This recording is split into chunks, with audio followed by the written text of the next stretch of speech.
50 বছর আগে আজকের দিনে ভারতের যুব ফুটবল দল 1974 সালে ফুটবলে এশিয়া চ্যাম্পিয়ন হয়। প্রথমে 50 বছর আগে যুব দলের অংশগ্রহণকারী যেসব খেলোয়াড়েরা পৃথিবীর মায়া ত্যাগ করে বিদায় নিয়েছেন তাদের স্মৃতির উদ্দেশ্যে 1 মিনিট নীরবতা পালন করা হয়। অল ইন্ডিয়া ফুটবল ফেডারেশন এবং ইন্ডিয়ান ফুটবল অ্যাসোসিয়েশনের যৌথ উদ্যোগে ভারতের যুব ফুটবলে অতীতের সেই সুদিনকে স্মরণ করেন। আজ মধ্য কলকাতার এক ঐতিহ্যশালী হোটেলে 50 বছর আগে সেদিনের ফুটবল চ্যাম্পিয়নে অংশগ্রহণকারী যুব খেলোয়াড়দের সম্মানিত করা হয়।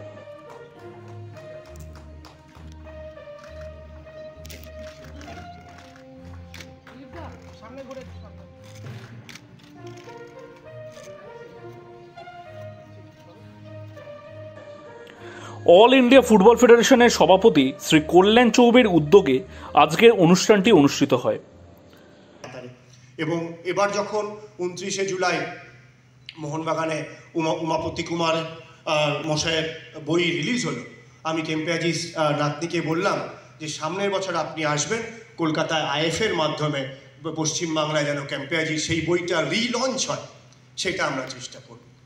উদ্দেশ্য কী হচ্ছে যে বর্তমান আমাদেরকে তখনই অনুপ্রাণিত করতে পারবে যখন অতীত আমাদের কাছে গৌরবোজ্জ্বল হবে এবং অতীতের কাছ থেকে আমরা দৃষ্টান্ত পাবো যে অতীতে এই হয়েছে।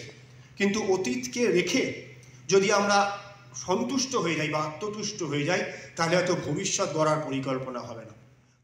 এই গর্বিত অনুষ্ঠানে উপস্থিত ছিলেন অতীতের দিনের বিশিষ্ট খেলোয়াড় ও সেদিনের বিজয়ী দলের captain Shri Sabbir Ali, Shri C Jacob, Dilip Palit, Shri শিশির গুহ দস্তিদার এবং এসপি কুমার। ফুটবল ব্যাপারে শ্রী সাব্বির আলী এবং অল ইন্ডিয়া ফুটবল অ্যাসোসিয়েশনের সেক্রেটারি শ্রী অনির্বাণ দত্ত তাদের মতামত জানান। যদি আমরা বলি যে বাঙালির ফুটবল আবেগ কমে গেছে, ফুটবল প্রীতি কমে গেছে, তাহলে সেটা কিন্তু ভুল স্টেটমেন্ট। আজকেও কিন্তু মাঠে টিকিটের জন্য মারামারি হয়, মাঠে টিকিটের জন্য দুদিন ধরে লোকে লাইন দিয়ে দাঁড়িয়ে থাকে এবং সেটা ফুটবল খেলার ক্ষেত্রেই দেখা যায়। আজকে যে কোনো সময় একটা ডার্বি পড়লে আপনি দেখবেন টিকিটের হাহাকার সব থেকে বেশি সারা কলকাতা জুড়ে বোঝা যায়।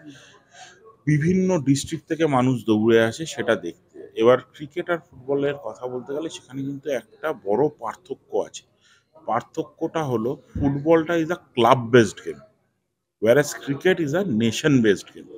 আমরা মূলত আইপিএল বলছি না, মূলত যখন ক্রিকেটের উত্থানটা শুরু নেশন বেসড গেম হিসেবে, যেখানে আপনার ইন্ডিয়া খেলছে পাকিস্তানের সাথে, ইন্ডিয়া খেলছে বাংলাদেশের সাথে, সেখানে একটা ন্যাশনাল সেন্টিমেন্ট প্লে করে যে আমার দেশ খেলছে। আপনি আজকে যদি ইন্ডিয়া টিমের খেলা দেখেন, ফুটবলেও কিন্তু ইন্ডিয়া টিমের খেলায় সেই একই ক্রেজ আপনি দেখতে পাবেন। এখন এটা সত্যি যে ক্রিকেটের কমার্শিয়ালাইজেশন যে সুন্দরভাবে হয়েছে, ফুটবলের ক্ষেত্রে সেটা হয়নি। এবং ক্রিকেটের যেটা সব থেকে বড় সাকসেস আমি মনে করি, they have been able to continuously deliver icons and heroes, which is very important for success of any game. আপনি যদি দেখেন একের পর এক এসেছে সৌরভ গাঙ্গুলির পরে ধোনির পরে বিরাট কোহলি, কেউ না কেউ কিন্তু এসেছে, তার আগে সচিন তেন্ডুলকার। এই ভয়েডটা কোনোদিনও তৈরি হয়নি, সবসময় একটা ন্যাশনাল হিরো কিন্তু ক্রিকেট প্রডিউস করে যেতে পেরেছে। শুরুতে আমরা ভালো আছি, উপরে গিয়ে এশিয়া আর আফ্রিকার মধ্যে প্রবলেম হচ্ছে। আশা করছি যে এখন ফেডারেশন ট্রাই করছে, ও তো ক্যাম্প হচ্ছে, তো ছেলেরা উঠে আসবে। মোর এক্সপোজার দরকার আছে, ওটা হচ্ছে, আর বেশি যদি হয় ভালো হবে।